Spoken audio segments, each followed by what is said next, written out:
చూసాము. జగన్లా జీవోలను దాచిపెట్టే సంస్కృతి చంద్రబాబుది కాదన్నారు టీడీపీ నాయకుడు ఆనం వెంకటరమణారెడ్డి.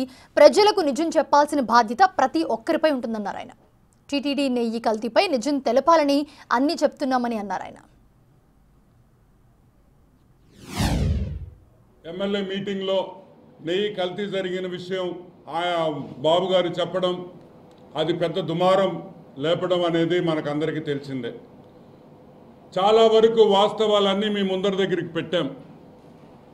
ఎందుకు పెట్టాల్సి వచ్చింది అనే ప్రశ్న కూడా చాలామంది నాయకులు ప్రశ్నించారు.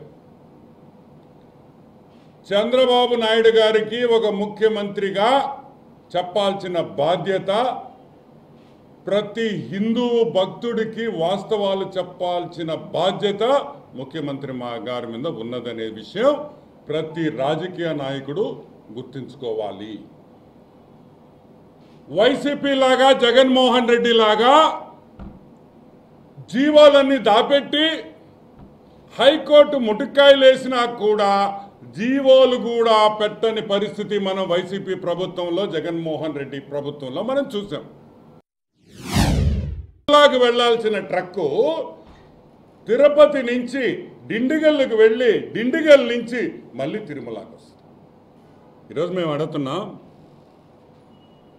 మేము అడుగుతున్నాం అంటే ఏఆర్ ఫుడ్స్ అనే కంపెనీ ఏది నెయ్యి సరఫరా చేస్తుందో, ఏ కంపెనీ నెయ్యి సరఫరా చేస్తుందో వాళ్ళకి సప్లయర్లు వైష్ణవి. అదే విధంగా ఇంకా ఎన్నెన్నో ఇటువంటి జరిగినాయి అని కూడా ఊర్లో ఉండే డైరీల దగ్గర నుంచి అన్నిటి దగ్గర నుంచి వేబుల్లు పెట్టుకొని నెయ్యి సరఫరా చేశారు. ఒకటే ట్రక్కు, ఒకటే నంబరు, 2 వేబుల్స్. ఏ విధంగా దక్కించుకోవాలని ఒక పథకం ప్రకారం జగన్మోహన్ రెడ్డి నుంచి, ఈవో దగ్గర నుంచి ఆడుండే 2 చైర్మన్లు వైవి సుబ్బారెడ్డి అయితే ఏమి, అదేవిధంగా భూమన కరుణాకర్ రెడ్డి అయితేమి, మీరు కావాలని దీన్ని 1500 కిలోమీటర్లు పెంచారు. 800 నుంచి 1500 కిలోమీటర్లు మీరు ఎందుకు టెండర్ నిబంధనలు మార్చాల్సి వచ్చింది అని ఈరోజు మేము ఎంత దూరంగా ఉండే డైరీలు అయితే మన మాట వింటాయి.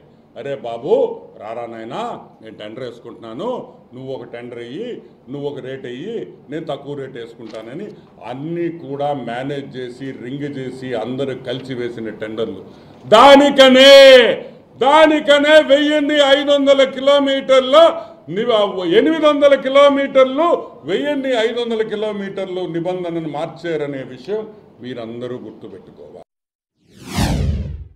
96 రూపాయల నుంచి నీకు 294 రూపాయలకి ఏ విధంగా నెయ్యి రేటు తగ్గిస్తారని మేము అడుగుతున్నాం. ఏదైనా స్టాక్ మార్కెటా?